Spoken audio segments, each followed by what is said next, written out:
আমরা খুব সহজেই আসমান জমিনের চেয়ে ভারী বা বেশি বা পূর্ববর্তী সমস্ত নবী বা উম্মতদের আমলের নেকি অর্জন করে নিতে পারি। কিভাবে? কোনো ব্যক্তি যদি রাস্তায় হাঁটার সময় রাস্তায় হাঁটার সময় যদি একবার কালিমা তৈয়বা পাঠ করে, লা ইলাহা ইল্লাল্লাহু মুহাম্মাদুর রাসূলুল্লাহ, একবার যদি পাঠ করে, তাহলে সমস্ত নবী, পূর্ববর্তী সমস্ত নবী একদিনে কালিমার দাওয়াত দিয়ে যে নেকি অর্জন করেছেন, আল্লাহ পাক রব্বুল আলামিন সেরকম নেকি এই কালেমা পাঠকারীকে দান করবেন। সুবহানাল্লাহি ওয়া বিহামদিহি। তাহলে আমরা এই আমলটা সহজে করতে পারি। আমরা যখন রাস্তায় চলবো, আমরা তো বিভিন্ন জিকির আজকার করবই, করে থাকি। আমরা মাঝে মাঝে কালিমা তৈয়বা পাঠ করবো, লা ইলাহা ইল্লাল্লাহ।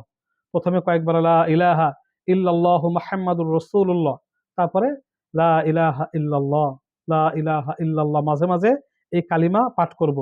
যদি কোনো ব্যক্তি কালিমা একবার পাঠ করে রাস্তায় চলার সময়, তাহলে পূর্ববর্তী নবীরা একদিনে দাওয়াতের মিশন নিয়ে, কালিমার দাওয়াত নিয়ে যত নেকি, যত মেহনত করেছেন, তার যত নেকি, তার যত সওয়াব হবে, এরকম সওয়াব আল্লাহ পাক রব্বুল আলামিন ওই কালেমা পাঠকারী পথচারীকে দান করবেন। আল্লাহু আকবার।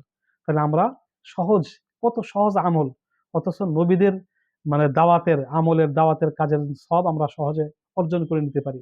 রাস্তায় চলার সময় আমরা খেয়ালে হোক বেখেয়ালে হোক, এই কথা মনে করে হোক, আমরা দু একবার কালিমা অবশ্যই পাঠ করব। লা ইলাহা ইল্লাল্লাহ মুহাম্মাদুর রাসূলুল্লাহ, অথবা লা ইলাহা ইল্লাল্লাহ, কমপক্ষে এতটুকু হলেও কালিমা পাঠ করে আমরা এই নেকি অর্জন করে নিব।